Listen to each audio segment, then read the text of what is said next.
I grew up in church, and it was just my mother that took me to church. When I became a teenager, I gave my life to Christ, and for a while there I was just living totally full on for God. However, I didn't know that I could still rely on Christ when my world collapses around me. And when I became older, so I was around 18, and got kicked out of home, I just walked away from God. And I didn't even notice that I was doing it, but yeah, I definitely just kind of slowly forgot about God and forgot that He had the power to heal me. I grew up in a Christian home, going to church from a very young age. I was pretty much in the church from when I was born right through till I was 12.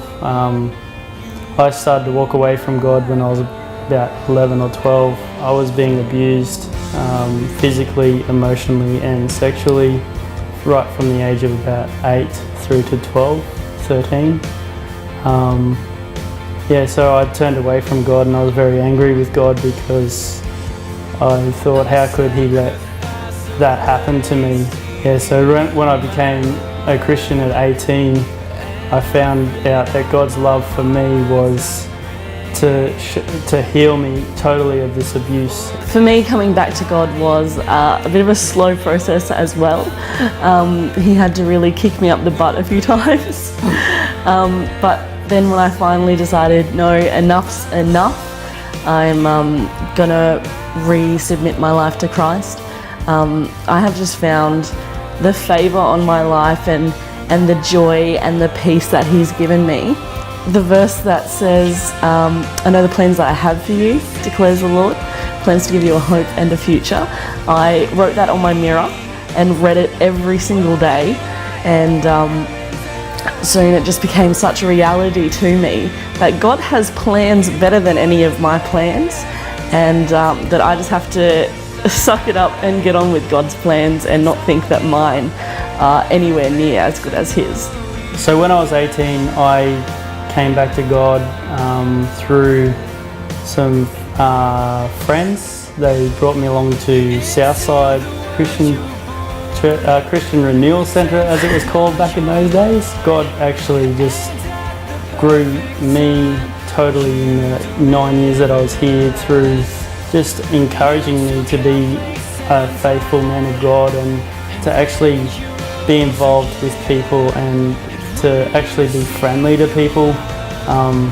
God used the lack of confidence in me to actually bring out confidence in me by talking to people. There's a hope beyond my circumstance, beyond what I'm living in right now. So Andy and I met September 2010 at Youth for Life State Rally at River Stage. We got married December last year, which is an awesome thing, and I'm glad we've done it. Yeah, and God's really shown us a lot of favour in that time, and I think that our similar past has made it easier for us to mesh as a couple. That's right. Because we've got a lot of understanding of what the other person's gone through in their life, but we also know that God can get us through anything. God brings us both joy, and He's our provider. And for us this year, it's really all about, God is our provider, and just knowing that He loves us every day and He has brought us together, I think is just the most amazing thing. And the most remarkable thing for me is the change from what I was to what I am now, and what Andy was to what she is now. That's the most remarkable thing of how God's changed our lives.